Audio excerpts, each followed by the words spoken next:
sea, nosotros tenemos que resolver sobre cuál hablamos. Bueno, ok. Voy a hablar, en realidad quería referirme a dos. No sé si lo hago todo en una sola vuelta o... Bien, perfecto. Bueno, en primer lugar voy a mencionar voy a hablar sobre el de residencias y después voy a hablar sobre el reforzal en todo caso. Un segundo que tengo que reacomodar el audio. Ahí está. Bueno, en primer lugar voy a plantearles que no vamos a acompañar el proyecto de residencia. Entendemos que hay un retroceso en función de lo que se ha venido trabajando, en función de considerar las residencias como un trabajo de profesionales que están en proceso de formación. Nos parece que el concepto de beca atrasa, digamos, y retrocede una situación que ya hemos vivido en Mendoza y que creo que es muy importante destacar. Porque una cuestión es lo que discutamos aquí en las leyes, lo que sería la teoría de cómo deberían ser las residencias, y después lo que sucede efectivamente cuando tenemos un sistema que está obviamente tensionado y que con dificultades en los recursos humanos, profesionales y no profesionales. Entonces nosotros lo que vemos es que aquí, después de la pandemia, hubo una explosión con el tema de los residentes. Eso devino en una organización que se dieron los mismos residentes para ordenar sus condiciones de formación y de prestación del servicio que hacían, y terminó en un proyecto de ley que usted, Presidenta, presentó en diputados, haciéndose eco de un reclamo que los residentes llevaron a todos los sectores y a todos los partidos.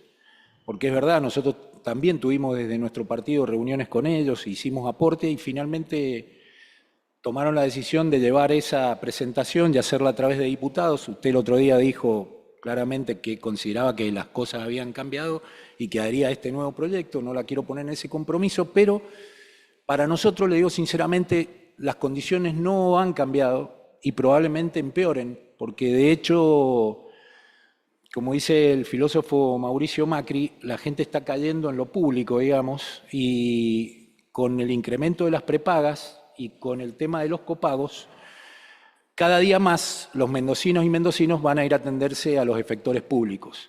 Cuando esto suceda, o cuando se incremente, situación que ya se está dando, porque de hecho hay un reconocimiento del mismo ministro de que hay un porcentaje que era de 40% y hoy ya supera el 50% de personas que se atienden en el sector público. Cuando esto suceda, justamente la atención recae sobre las condiciones de trabajo y de prestación de los residentes. Entonces nos parece que hablar de becas formativas cuando se había avanzado en el reconocimiento de que eran profesionales que estaban en un proceso de formación, nos parece que no contribuye a mejorar lo que va a pasar en el sistema. Es legítimo que se plantee desde el gobierno hacer este cambio y todo, por supuesto, tienen la mayoría para hacerlo, pero nosotros creemos sinceramente que faltan elementos para realmente considerar que este proyecto va a resolver las dificultades que hoy tiene el sistema de residencias. El problema multicausal, como dijo el miembro informante, de por qué muchos profesionales no aceptan ir a las residencias. Y eso tiene que ver con las condiciones de trabajo, tiene que ver con las situaciones de violencia que en muchos casos se denuncian, y nos parece que considerar esto como una beca formativa y no es una forma de retroceder frente al tratamiento que se requiere, entendiendo a los residentes como profesionales en formación. Entonces, de mi parte adelanto mi voto negativo a este proyecto. Y en relación con el reforzal, la idea es votar afirmativamente, por cuanto entendemos que había un tema no saldado que era muy importante, que era el tema de resolver la situación de los trabajadores que debían recibir o que venían recibiendo una parte de los recursos que se recuperaban y que estaban no se habían considerado en el proyecto que se había enviado, eso se ha resuelto. Nos parece que eso es un avance positivo y la idea entonces es apoyar esta iniciativa. Sin embargo, quisiera marcarles 2 o 3 cuestiones que veo como preocupantes y que deberíamos tener en cuenta hacia adelante. Hay una decisión que es generar un ente autárquico y abrir las formas de contratación del sector privado para poder hacerlo.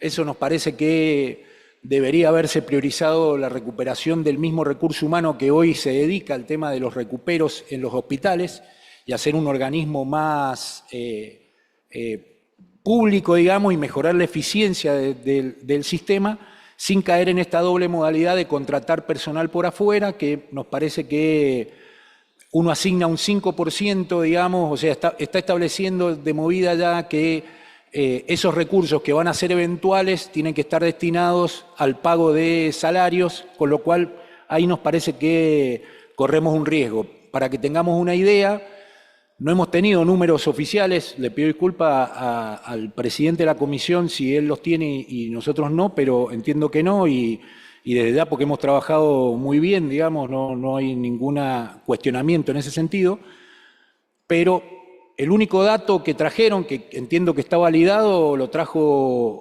ATE y mostró una planilla de recaudación que de enero a septiembre del año pasado rondaba en recaudación efectiva alrededor de los 2.000 millones.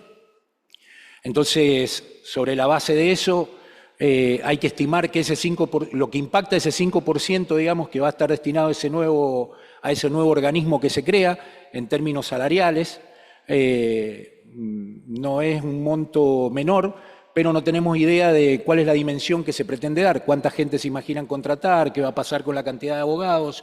No hay precisiones sobre esto, entonces eso nos parece una situación medio riesgosa, si se quiere.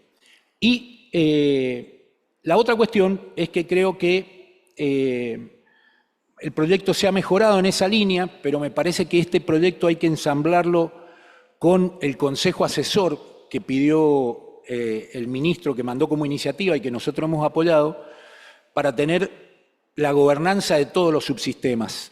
Es muy importante ahí que se trabaje mancomunadamente el sector público y el sector de los prestadores privados también, para evitar que esto se transforme en una cacería, digamos, sustentada por abogados que van a ir a litigar más que a recuperar.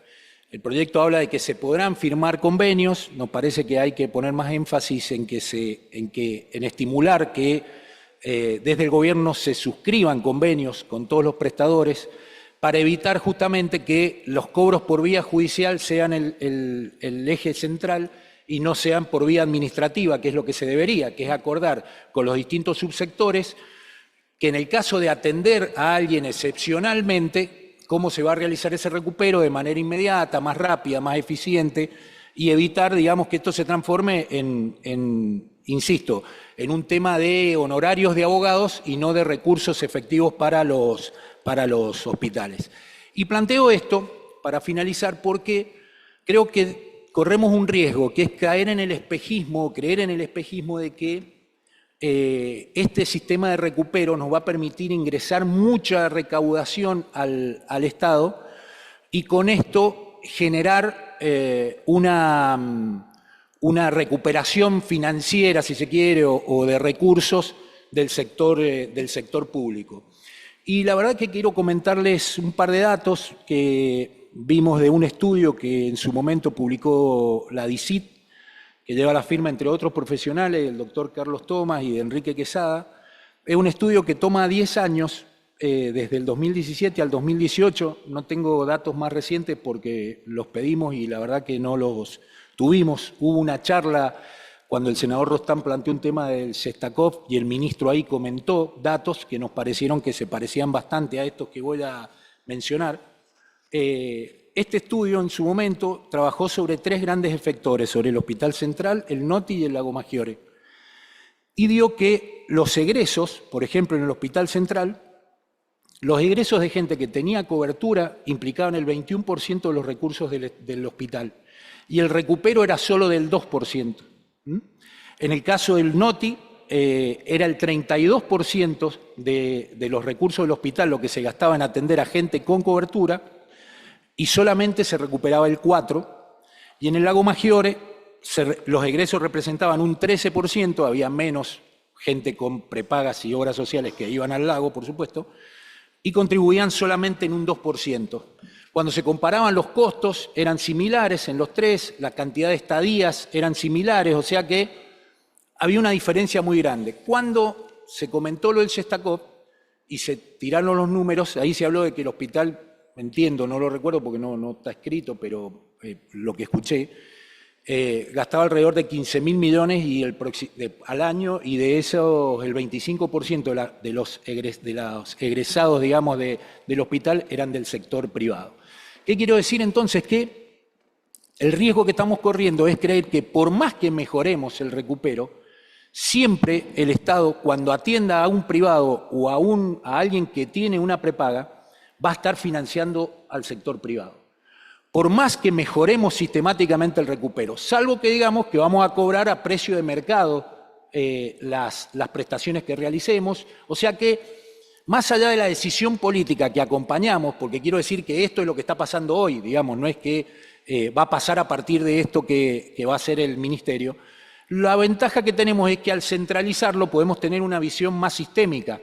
Si en el Consejo Asesor y a partir de una mirada más estratégica se discute con los subsectores, se realizan los convenios y se establece claramente que el sector público va a atender a quien no tiene cobertura y que va a excepcionalmente atender a quienes tienen alguna cobertura, vamos a caer en el riesgo de creer que mejoramos los recursos porque nos ingresa dinero fresco en teoría, pero en realidad vamos a estar generando cada vez mayores niveles de financiamiento del sector. ¿Y cuál es el riesgo que corremos? Con el precio que tienen las copagos, con lo que están pagando la gente de Ecoseguros, lo que está sucediendo es que están yendo muchos con prepagas al hospital público. Y eso puede implicarnos que generando estas nuevas herramientas a esta tormenta perfecta que dice el gobernador que estamos transitando. Nada más, muchas gracias.